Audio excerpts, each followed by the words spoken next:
Hi, everybody. Welcome to our May training session. Today's topic is Control Panel Specification 101 with John Nance and Greg Grubbs. So I'm going to go ahead and hand it over. I think Greg wanted to go first.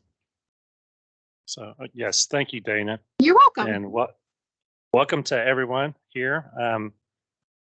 This is probably one of the most important sessions when it comes to control panels because this is how we get the information on for our drawings and what we need to build. So one of the things we're going to do today is break this up into a couple parts. One, John is going to lead off with basically kind of a mid-range spec, and then I'm going to follow up with a high spec. So what we wanted to do is to emphasize how important this information is and make sure that you understand that we need this information to build the control panel correctly as well as to make the drawings. So as we start off here, we'll emphasize some things here, but one of the things I want to warn you is that we need to do this a little bit better than we've done in the past year, and a lot of it has to do that we've kind of got a little busy and kind of a little lazy. Not the fact that it's just we're running out of time and trying to get things done, and it's kind of the same on our side as well.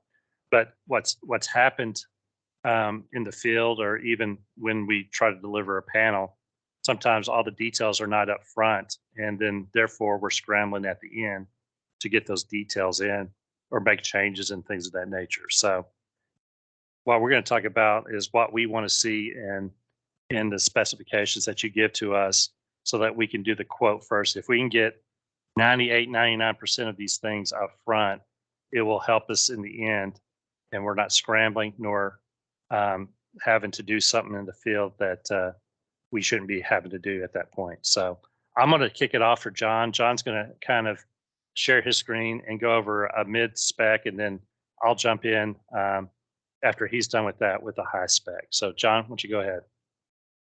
Thanks, Greg. So as Greg said, this is one of the most important things that we face is getting information from you guys. If you've bought, let's just say if you've bought panel X, like a 5900001, let's just use that number as random as an example, and you want to buy 5 more of those with 0 changes, just like you did the year before or 3 months before, that's fine. You can give us the information, the drawing number.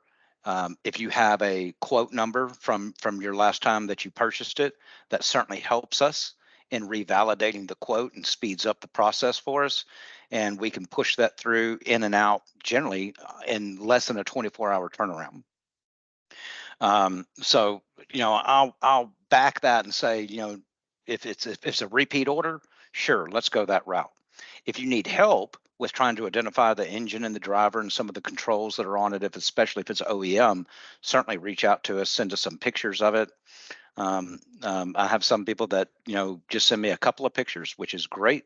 I have some people that send me 50 pictures, which is not so great because sometimes looking at too much information slows it down because it's a lot of information for us to cipher through. Generally, if you don't understand the type of controls that are on the engine, a full right side view of the engine, a full left side view of the engine, will give us the ability, especially if it's high resolution, for us to zoom in and help you facilitate that and identify what exactly the system you have out there and or how you might want to modify it. But in general, we prefer an IO list if we're not doing any type of a repeat order. And this form has been updated very little, but it's one of the older forms. It's great for a mid-spec. Gives us a chance to put your name and your contact information just in case for some reason we lose anything else. It gives us a space for putting your reference. So if you're driving down the road and you have a reference application reference, I can save these on file and I can use the number you might blurt out if you don't have our quote number at the top of your head at the time. Prime mover, we need this engine information. At minimum, I have to know on every project. I just did a quote, I think I finalized one yesterday for somebody that did not tell me what the driver is or anything about it. They gave me their IO list, so I need to know the driver information. That might spark room for more questions. An example, if it's a Caterpillar and it's a 3306, right here in this one cell, we might put something like it's a Atom 4 system with a 4.3 OCP panel on it, if it's an OEM engine. If it's something different, we certainly want to know that. Driven equipment. Driven equipment is generally really easy. I don't necessarily need to know the manufacturer model number if it's a compressor, but I do want to know how many throws it has on it. And I do want to know how many stages it is. Local environment, onshore, offshore, H2S present, CO2 gas present. Of course, offshore, H2S and CO2 are all corrosive environments. How corrosive it is, you can write in these cells right here and tell me what the percent or parts per million are. On the CO2, same thing. You can tell me the concentration of the CO2. That helps us help you judge, do we need to do any type of environmental purge or special pressure transducers that are more corrosive resistant, as well as all three of these tell us, should we suggest a stainless steel? If so, 304, 316, et cetera, et cetera. Temperature is critical. But generally most everything's going to the domesticated United States. So if so, you can always do a write-in somewhere in here, or you can tell us that in the body of your email too.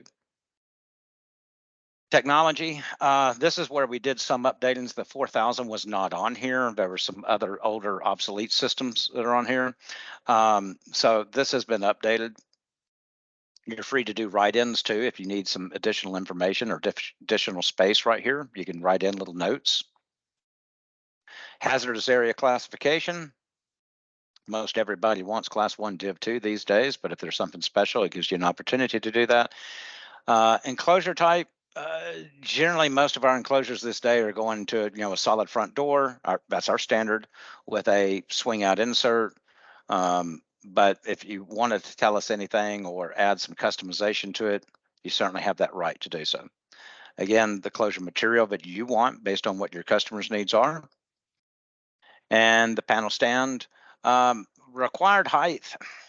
Years ago, this is something near and dear to me. We did an evaluation and we came up with about 64 different stands one year that had been put out in production. And what we found is, well, some of them were 22 inches tall, some of them were 16 inches tall, some of them were 26 inches tall. I said, well, why can't we just standardize on a 24? So this day and time, pretty much what we've done is we have a standard 24-inch stand. We have a standard 30-inch stand for a smaller panel enclosure. And that's pretty much what we're going to try to stay to, because if we deviate from what's standard and start trying to do a lot of custom, it's going to drive the price up because we're one-offs on custom steel. So, but it does give you a space to where if you need to do something on your stand here, something special, you can write it in or tell us something. You can certainly edit this to the point where you can scratch it out and write in anything you want here in this area. Pneumatic supply pressure. Is it going to be air? Is it going to be gas? Anything special about it? Do you need a coalescing filter added into it?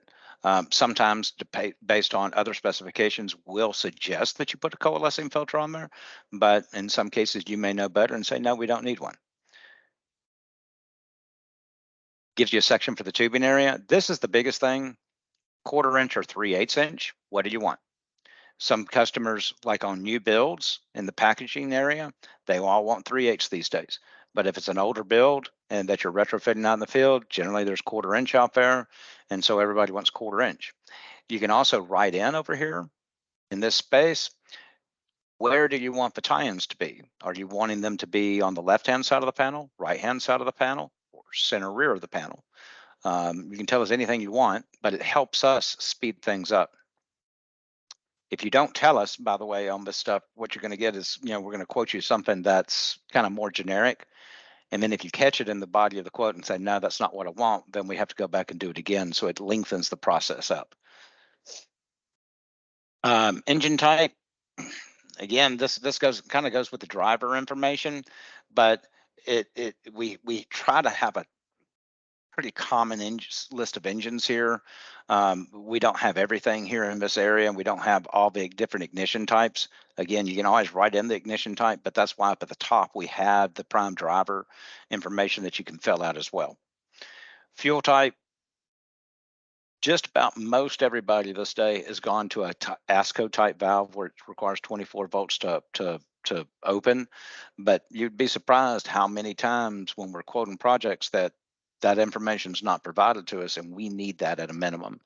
As soon as we guess, one, that slows us down because we have to kind of think about it, but two, as soon as we start guessing, odds are if we roll the dice, we're going to guess wrong, and it slows the process down because we have to, revise the quote and keep changing things.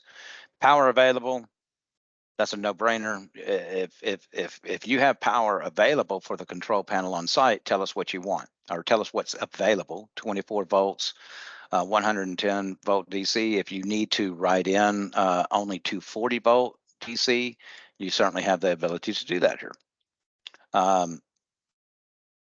Obviously, if you tell us, 115 volts only is available, we're going to ask you, well, do you want us to supply the power supply? That isn't necessarily what this is saying. We're just saying what power do you have available for the panel. So be sure to write something in, or there's a section at the bottom where you can write all kinds of information in that's missing from this sheet. In-device discrete signal setup, whether it's normally open or normally closed. Now, this one becomes tricky in the DE4000 world because sometimes there's a mixture of things, but this is just more of a general question as what the majority of the in-devices were going to be. Most everybody has gone to 2-wire systems where it's normally closed. However, there's still a few companies out there that are doing the 1-wire, so it's a normally open. Speed signal. I think everybody understands that. Let me know if you have any questions. Engine starting controls. Most everybody here, again, has gone into doing the automatic type start. Again, you see Exacta 21 here, so that probably needs to be updated to DE4000. I'll make sure I do that later today. Compressor preloop. Some people want preloop, some people don't. Engine speed control, is it going to be pneumatic? This is going to tell me a lot about, what type of governor do you have on the engine? Is it an air to head? Is it totally manual 100%? Has somebody added a Garza or Rexroth actuator to it to move it, or has it been updated to something more modern? Pre and post lube, engine speed control, again, more information about the governor. Emergency stop control, air-fuel ratio control, set point controller. Hey, John, before you go any further, someone's asked you if you could zoom in a little further so that they could see the wording on there. I can do my best. Does that help a little bit? Yeah, that's a lot better. Thank you, Greg. Set point control, output for controller. We do like to have a list of what we are going to be controlling. So this gives you an opportunity where you could say suction pressure. Are we going to control anything with suction pressure? Are we going to control anything with discharge pressure, et cetera, et cetera? You can check these in. Are we going to do engine speed? Is it going to be an I to P regulator that we're interfacing with, or is it going to be 4 to 20 or 0 to 5 volt? And again, while these are all very, very generic questions, this starts rounding things down, and you can always come in and write something out here to the side or any space you can find. Process valve control. And again, I see more Exacta stuff, so I apologize for that. I have not edited this whole list, so I will be changing that to 4000 and or other options, but pretty much if we're doing valve control, it's going to be 4000. Now, if we start doing process valve control, very much of it, all of a sudden that's going to stem into probably wanted to move over to the form that Greg's going to talk about here in a few minutes, more of a high spec. But I'm not going to say that you have to, but wait till you make the decision and do what works best for you. Communication requirements, we definitely need to add Ethernet in here, so Modbus over TCP, and remote data required. And you'll notice some of them are checked by default, so as you go through these lists, be sure to uncheck things. Okay, so now we get into the I/O section. We get to talk a little bit about pressure. You can write in your pressure ranges over here in the comments section. You can just simply check the ones that you want to add into it. Obviously, if we're talking about a 3,000 or a 4,000, when we get down to this point, we know that we're going to be throwing in pressure transducers. If you have a special need, again, if you want the Altronic 0 to 5 volt pressure transducers, that's going to be what we offer as standard, unless we see something up about an corrosive environment, corrosive gas, where we might need to push you into a higher spec 4 to 20 type pressure transducer. But if your customer, and we see this from time to time, wants a specific brand of pressure transducer, or even we see a lot of cases nowadays where the customers were supplying their own pressure transducers on some applications, we still need to know what they have so we know how to do our interface. And that's a key thing. Well, they've got their own pressure transducers. We don't need to worry about that. Yeah, do. We need to know what they've got out from site so we know how to design the panel around it. And this is these quotes and these quote requests are considered kind of the first step in the design process of the panels. Temperature. Again, it gives you an opportunity to write in your range or where your set points are going to be. You can check whether it's going to be a thermocouple, J or K type. Being that this one column is J or K, please write down out to the side whether it's a K or J. If you want to just write it in one place and say same on all, that's certainly acceptable. We can decipher that one. If it's an RTD, we have a column for that. Several other different columns. Like I said, I'm not going to try to take up your whole day on the details of this. Discrete inputs from dry contacts. If there's something that's not in this list, write it in. There's a few spaces, and there's, again, more space at the center. Tell us if they want it to be a class A, B, or C even, and you can write that in right here. And then the last part of it is pretty awesome. This is just a section to where you can write down any specific notes. I don't need a novel, War and Peace, or anything, but the more information you can give me. A great example would be, well, yeah, we've got, maybe you checked in or put some information about, well, we're going to control a suction valve and a discharge valve up in the body of this sheet, and you put down on some of the discrete, you might have written down some feedback positions for these valves. Well, here's a great opportunity to tell me, what am I going to do with these valves? Maybe all you want, maybe all your customer wants on these two valves is manual control through the HMI, or manual control through a switch on the front of the panel. This is a great place to write that down for me and for Greg, to where we know, okay, they've got valve control, but they want manual control only. And then maybe you want indication feedback based on the two feedback sensor switches that were in the valves that you added into the discrete section directly above. You can write that in. Well, we just want one icon on the HMI that tells us if the valve's opened or closed based on these two switch feedbacks. Or if it's a DE3000, maybe we want just a red light saying it's closed, a green light saying it's open. And this, again, is, just because we have that IO list doesn't mean that we know exactly what you want to do with everything. So this is a huge section, and you can expand it and add to it. So this is one example. I can make this form available after I get the Exacta 22 stuff out. We also have a pretty good example. Greg and I were talking earlier this morning, and we didn't want to say, well, you've got to use our form all the time. And it made me think of this form. This is a form that comes into me from a customer down in Houston, but I do a lot of business with that. This is their format. So when they send me an RFQ for a panel, they have one of these populated out. And so they tell me where it's at, and they tell me what it is. They tell me if it's who's providing it, or if it's analog input, a thermocouple input, a digital input. They tell me what brand. So apparently in this case, on this example that I just pulled at random, they were wanting Rosemont pressure transducers for whatever reason. And they even spell out the model pressure transducer that they're dealing with here. And they're telling me who's going to supply it. Sorry about that. So this is just a really great example of somebody's own legwork that they're doing.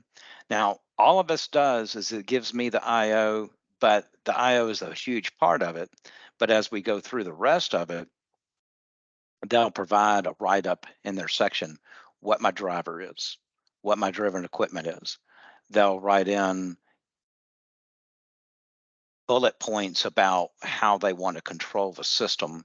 Again, same thing that I was using on the first spreadsheet at the bottom. So if I know the IO, that's a huge starting point. No guesswork. It speeds up the process. It also speeds up the process for us to select the right hardware and the count on that hardware. But then what do we do with the IO? When do we do things? So cause and effect, so to speak. And that kind of sets the stage for Greg on a higher spec. But even the low spec units have some relative value of cause and effect of what you want the inputs to do versus what you want the outputs to do. And you can give that to us, if you want to use that form, that's great. If you want to give it to us in an email format, but anything that you can do to keep us from guessing is going to speed the process up, and it's going to make the process move faster through engineering, through the development, through the program writing, through the delivery, and hopefully at the end of the day, what it's going to do is when you get the panel on site, it's going to go more for a flawless commissioning process and a flawless startup process, and at the end of the day, a very happy end user. So that's what our ultimate goal is, I think, in all cases. So with that, unless anybody has any specific questions about what I've just shown, I'm going to turn the floor over to Greg.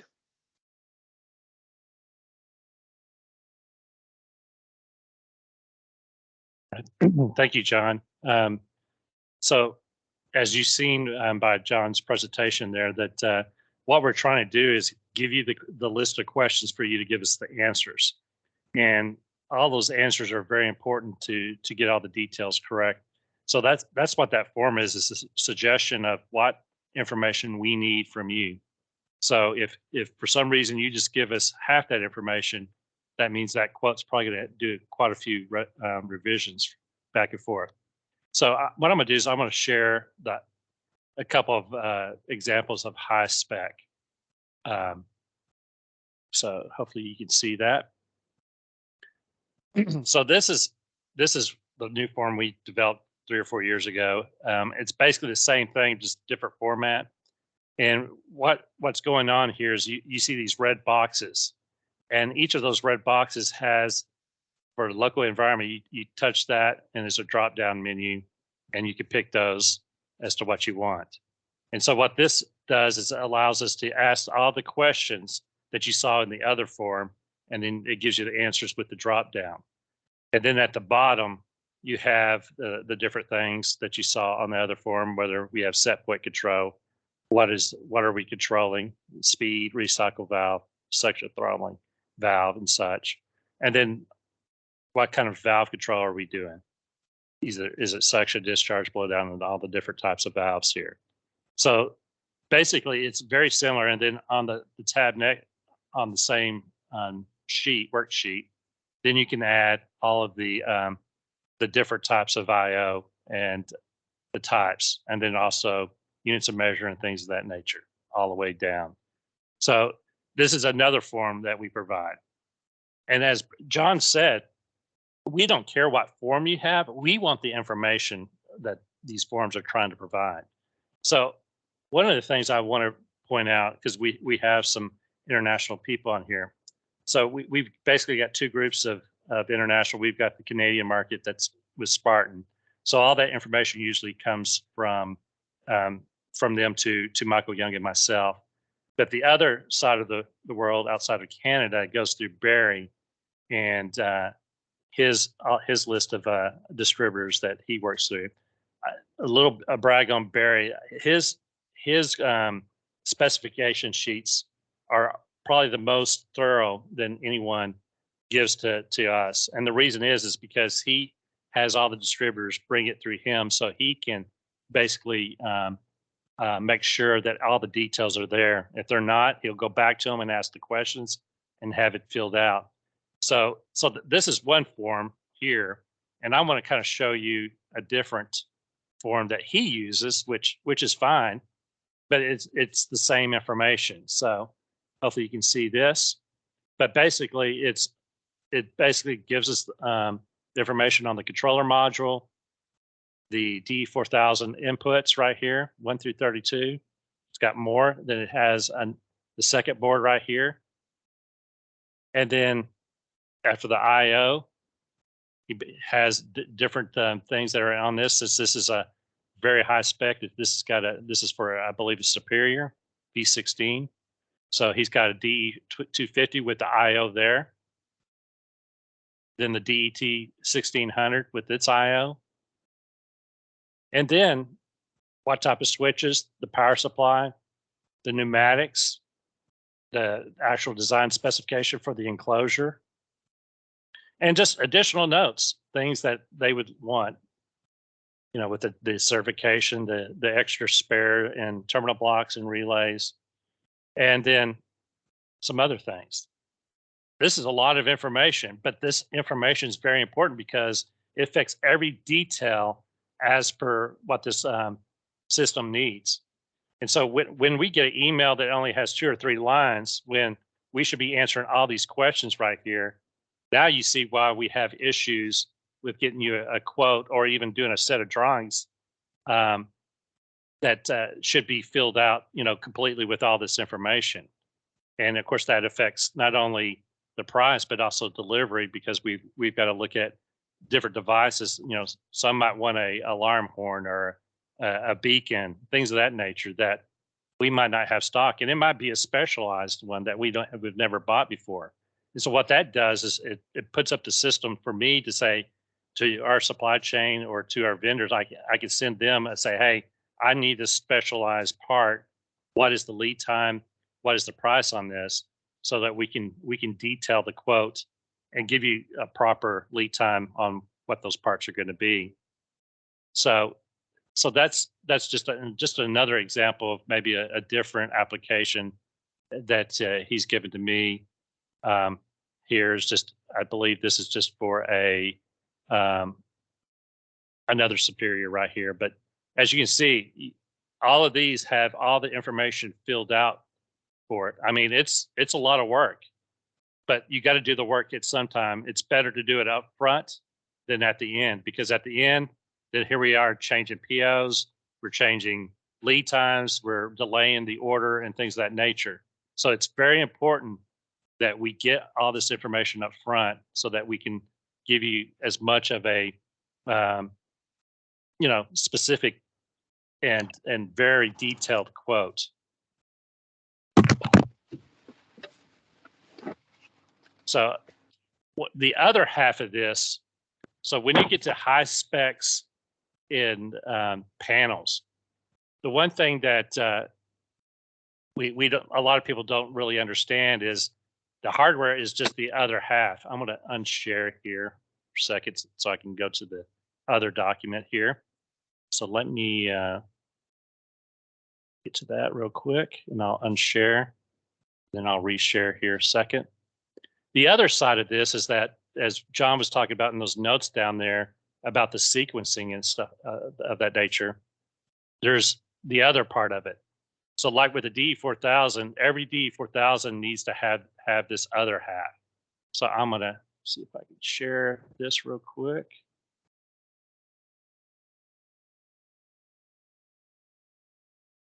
Is the sequence of operation. unfortunately, when we get to programmable type of things, whether it be a PLC, a D4000, or anything that has any programming, we need the information of how we're going to program it. And so you'll see similar things that are in that spec sheet where we'll replicate the I/O in here with the ranges and the shutdowns and things of that nature. But the most important part is this second half of the thing, and that's the actual sequencing of the thing. So here we get to the actual sequence where we talk about the compressor oil hot start. Here it's got a hot start on there for both the compressor oil and the engine oil. And then here's the auto start sequence side of it, where it talks about what are we doing when we hit the start? Well, the first thing in this one is unit purge. We're going to purge the unit. And so you see all these details of how we're going to program the system. Unfortunately, there's different ways to do things. People think, well, if I give you just the driver and get you the compressor, the I/O. Well, that's not necessarily right, because everyone looks at different I/O. So, for instance, some might look at more temperatures than the other. Some might say, no, I need to look at every interstage. I just don't want to look at the discharge pressures. So that's important for us because everyone is so different in the way they do things. But as you can see how detailed we can get in the sequencing all the way up to load control. This is very important for us to deliver you something out in the field that should pretty much work from the start. And so what we do is once we get this approved, after the drawings are approved, we take this and we use this to program the system. And what we'll do is outside of, before even the panel gets built, we have systems that our engineers use to go through each of these details after they program it and test to make sure all these details are in as per the sequence. So this is very daunting at times, but once you've done 2 or 3 of them, especially for certain systems, especially for certain customers, it gets to the point where it's not that difficult, but there is a lot of work up front if we get all these details correct. And one of the things that has happened in the past is we have FATs and things of that nature, but we won't even, the end user will not even go through this to see if these details are correct or whatever, and then wait till in the field, and then they go, no, that's not what we wanted. So the whole purpose of doing the specs up front and these drawings and then this sequence of operation is for your customer to check that all these details are correct. I know it can be very daunting, but what we're producing is very complicated and can be. And if we don't do this up front, then it's just going to delay the project in the field, and then it's going to just bring more cost to someone, whether it's us or for you or whatever, for that system. And so it's so important to get these details down, and so that we at the end will have a happy customer in the very end, where we're not having to delay a project by a week or two just because those details were not detailed. So I think the other half of this is that I know a lot of people just sign off on these things and don't check them. That does a lot of harm. I know sometimes people get real pressured in time and that they need to get this out. But if these things are not checked at the proper time, you're not going to get what you need, or your customer's not going to get what they need. And so I know a lot of people are busy, but at the end, when the pressure's on, it gets even more heated at the end when people need things running at the time that they think it's going to start to run. So there's a lot here, but these are important. So just to kind of review here. So what we need up front is when a quote request is made, is all the information for that system. One of the things I recommend, especially for repeat customers, is for us to make standards for those customers. because then this process might happen once or twice, at the very beginning to get those standards. For instance, I'll bring up one customer, Target, who does panels through our distributor and through a packager. Right now, we're in the process of creating a standard for Target, and so for you, it's to your benefit to let us know who the customer is, because there might be a standard for them, and we can share what we think we have, and you can share back with your customer. We're not going to assume that that's what they need, that standard, but it could help in getting those details quicker. So, but one of the things I think could be of some help is if you have some standards that you either want to stock or for a certain end user, I think it's well worth the time to do that, because then it lessens the time for having to do the drawings and doing the sequence operation, at least to get it to the point where it's almost 95 to 98% done and just having to tweak some things. So we understand. I've been through this process so many times over my career, and this is the most tedious things that you get involved with. But if you don't do this up front, you're going to have issues in the end. And especially in a time like today, we're so busy, and for us to drop what we're doing and help right there is very hard to do when we're in the midst with helping someone else at that moment, or trying to do something for that customer, another customer. And then it might delay, hey, we can't get to you till tomorrow or the following day to give you those solutions or helps. So this is very important to do. So first we need all the information up front. Through the reason why we give you these spreadsheets is because it gives you a platform to show you what information we need, so that you can fill out and make sure that we have all the correct information and you answered all the questions. But after that has happened, when we do the quote, don't assume that we've got all the details from these spreadsheets in, because sometimes I do 6 to 8 quotes a day at times. And so therefore, and some of these quotes are not where they can happen in an hour or two. Sometimes they take many hours, as you saw with the international ones, where it could take me 2 or 3 days hopping back and forth trying to get that done, looking for information, getting pricing and things of that nature. So it's very important for you to check the quote as per what the information you sent in. For one, it might be say, hey, maybe I was wrong on that information I gave. That doesn't sound right. I need to check on this with my customer. Second, to make sure we haven't missed something, because unfortunately I don't do one thing a day, and so I'm hopping off and doing different things and trying to juggle so many things that it's easy for me to miss something.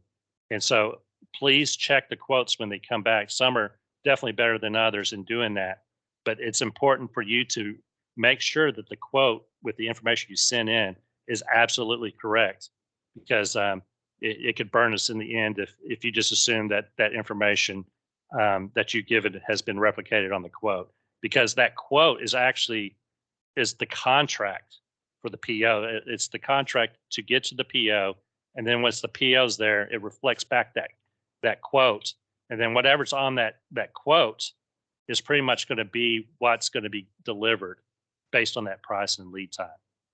So that's so important. So then once you've done that, especially on the high specs, about a week or two after we get the drawings out, we're going to hopefully produce you the sequence of operation for that system. And we really need help on that, because I know up front with some of the information you give for the quote, not all the information is there for the sequence. And so we can put together a skeleton, and then it's up to you to get that information. And if for some reason you have some difficulties in asking the questions, just get a call with us, either John or myself or one of my engineers on the phone, to fill out that sequence of operation and get through the details of how we want to do loading, how we want to get through the start of the system and things of that nature. Because there's different ways and different ideas of how to do that. Unfortunately, I wish there was one way to do that, then we wouldn't have to go through this process. So, but once that sequence is given, make sure that the customer reads and approves that, and make sure that they understand what we're planning on giving them. So there's got to be time in checking that as well. So a lot of information here to give to us, especially when you get to the high spec stuff here. But it's once we get through this and do all of this correctly, it makes for a more seamless system that we can put out there. And I'm not going to say if we do this correctly, we'll be 100%, but we'll be pretty close to 100% in those systems. But I know this is a bunch of information and a lot of ask for you, but you're not there by yourself. If you need help with any of this, call John and myself to help with your customer. If we need to get on a phone call with you to help answer those questions, we can do that. We're not just asking you to be on an island and trying to collect that information and then everything's on you. We're here to help in any way. So that's pretty much what I have. I want to leave some time for some questions because I think this is very important for you to be able to ask and maybe talk about some of the situations of where you might be having problems with your customer and getting this information. So I'll open it up for questions. Greg, this is John. I want to pop in here too and kind of bring up a little bit of a horror story and back everything that you just said about how important this is and how important the approval process is as well. Just recently, we've helped bail a customer out that the quote was provided based on specifications they provided. Grant, the specifications they provided were a little bit sketchy, but they signed off on the quote and they issued a PO, and that PO does now become a binding contract, and or the quote did in reference to the PO. And during the design phases, the direct customer of ours signed off on everything. Their customer signed off on everything. But during the commissioning process out on site, and these were brand new builds, things started to turn south on us really quick. And finally, after about a week of back and forth, trying to work directly with our customer, we ended up having to step in and circumvent them and go directly to their customer, which is ultimately at the end of the day, sure, our customer. Any end user that has an Alltronic panel is our customer. And the last thing we want is anybody to have what we call buyer's remorse. And the wonderful thing that after just sitting down and talking with the gentleman, he did acknowledge, yes, he did have an opportunity to sign off and approve everything. And yes, he did sign off and approve everything. But he admitted he only looked at the IO list. He did not look at the sequence of operation. So he signed off on the whole project based on the IO list and not the sequence of operation. And that whole project and that process and that one mistake that gentleman made led to about a $7,000-8,000 mistake that they had to pay for. It wasn't our fault. We provided and did everything up front, and they signed off on it. We told them what we were going to do. We provided them the sequence of operation. We provided them the IO. But he admitted that he only looked at the IO. Not to mention the fact that he missed things on the IO. So at the end of the day, now they're out there trying to start the unit, and they're having to change IO, add additional IO into the system, but fully changing the sequence of operation. And we're not talking about just a little, oh, well, let me do this for 5 minutes. We were talking days and days of engineering having to drop what they're doing to take care of something that's out on site, and we've got whole crews of people standing by waiting. And it was a costly mistake on their part. And that's what we want to avoid. Because whenever that happens, somebody somewhere is not going to stand up and say, yes, I made the mistake and now I'm paying for it. There's going to be always somebody in these groups most of the time that's going to try to point the finger back at you or us. And that's never a good situation because that creates reputation.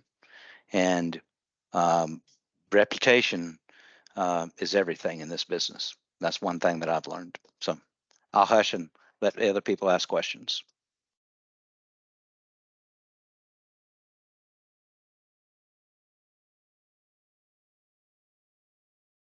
So any questions for John or myself?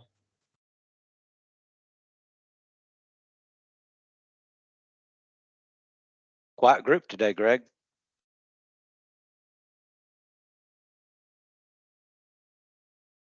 Any issues with getting these things done? I know this is a lot of work, but any concerns about that?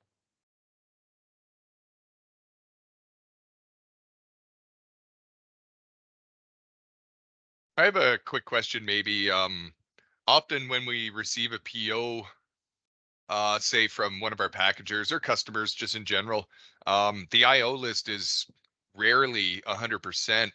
And throughout the duration of, the project execution, some things change. They'll get revised P&IDs, some of the IO changes. We'll charge if it's charge the customer if it's a big change or anything like that. But how flexible is it for you guys for change orders throughout the duration of the project there? So we do it kind of a similar thing as well. You're not going to get everything 100%, and that's the reason why I said if you can get 95 to 98, it's a lot of it. It's never going to be. So we're not going to charge you. Say for instance, oh, we forgot 3 or 4 IO to put on there. That's not going to be the issue. We can do that real pretty quick and get you that. But you're absolutely right. It just matters on the magnitude and how much time it takes to do it. That's the big part, right? Is it going to be something that takes 5 minutes, 10 minutes to do, or is it going to be something that's going to take a day, 2, 3 days to do? So when it gets into more than an hour or two, then we're going to probably be starting to charge and do change orders. Okay, that's fair. And we'll do the same thing if there's like a big scope change, if they're adding a ton of different controls or, everything's different than as quoted. But no, that makes sense. Thank you. Yeah, no, we're not here to nickel and dime anyone. That's not the purpose of this. This is to get the majority of the information up front, as opposed to what happens quite a bit is that we get only 30 or 40% of the information, and therefore the majority of the information still needs to be done.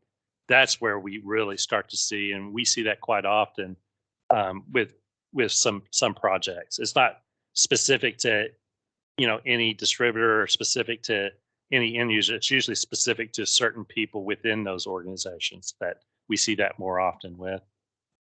I'll key in on that too. A good similar example would be somebody that says, well, my prime driver is an electric motor, but then later down in the line, they put that the motor has bearing temperatures and winding temperatures that are controlled and sensed with a K-type thermocouple, which is a little odd in a lot of cases, but not unheard of, because there are motors out there that come and can be ordered with K-type thermocouples. It's rare, but we have seen them. So if they tell us it's an electric motor, and then down the line they tell us the IO or some of the inputs are K-type thermocouples, we're going to go with it. But then later during the design phase or the build phase, if the customer comes back and says, well, wait, those are RTDs, two wire or 3-wire RTDs. Well, there's for sure a change order. It's not a big deal to change the drawing. It's not a big deal to change how the IO is, but we actually have to add hardware to the panel to translate the signals from those RTDs back into the 4000 or the 3000 board. So that's a prime great example of how we can have a huge change order for just a little bit of IO change, but it does happen quite often.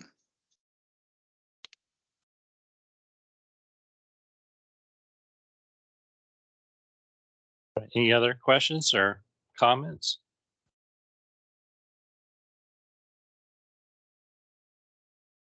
Right. Hey, Greg, it's Robert with Global. Yeah, Robert. I typed in a question in the chat, but I'll just go ahead and ask it.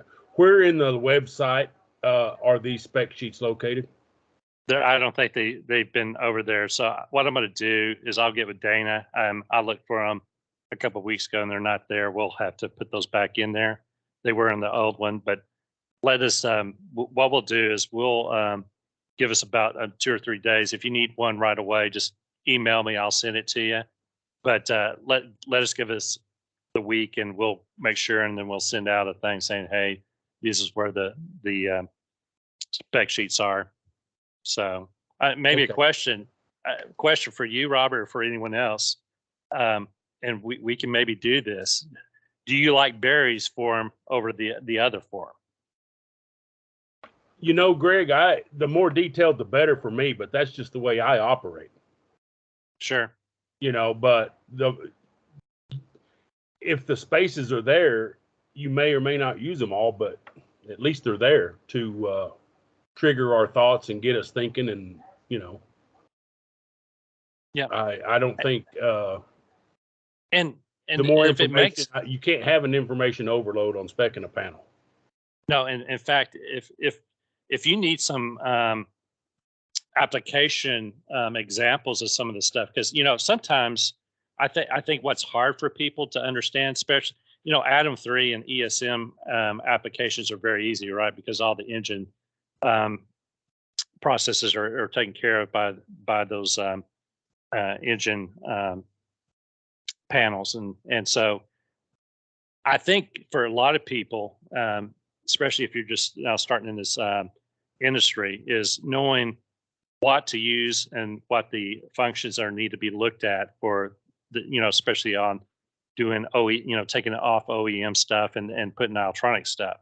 So one of the things I'll let y'all know, if y'all need some examples of different engines with certain things, with even spec sheets and stuff, let me know. I might be able to get you something that's an example of that, so you can start to look at those items of, oh yeah, I need to look at this, and these are the IO I need to put into that. So even at the front end, if you need, even before the drawing spec side of things, if you need some examples of a certain application, reach out to us, because we have a bunch of those that we can help with. Well, I think that if you've got the basic high speed 4-throw 3-stage out in the field spec sheet, and then you've got a D valve with all the valve actuations and unloaders and all that kind of stuff, that there may need to be a couple of different spec sheets in there. Sure. And I think every organization probably needs to have those type of things so that they can share with especially the green people that come into your organization, say, hey, this is what a form would look like for this application or something like this, because I know it can be very monumental for someone to take a blank form and try to fill all that stuff out and not knowing what to put in those blanks.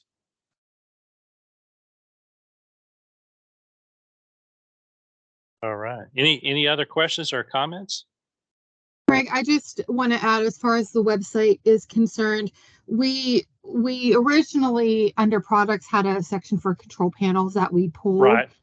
So just to let everyone know, that section is coming, and that would be where a form like this would live. So we'll probably put it in the technical library in the meantime and just leave it there as well. But that new panel section our plan is to make that really user friendly, and either this form will exist in its same form or maybe in online. We haven't gotten that far yet. Sure. But changes are coming. Yeah, and then thanks for reminding me, because Yep. it was not forgotten by accident. It was planned, so that's the reason why you can't find it now, because it Yep. did live in the control panel section, and that's Right. still being developed. Yes, So, exactly. But we can put okay, that we can put that form in the technical library so people can at least access it. sure, and I'll get you to that Perfect. next week, Dana, so we can put that in there. Great. Any other questions for Greg or John? We've got 3 whole minutes left. No more questions?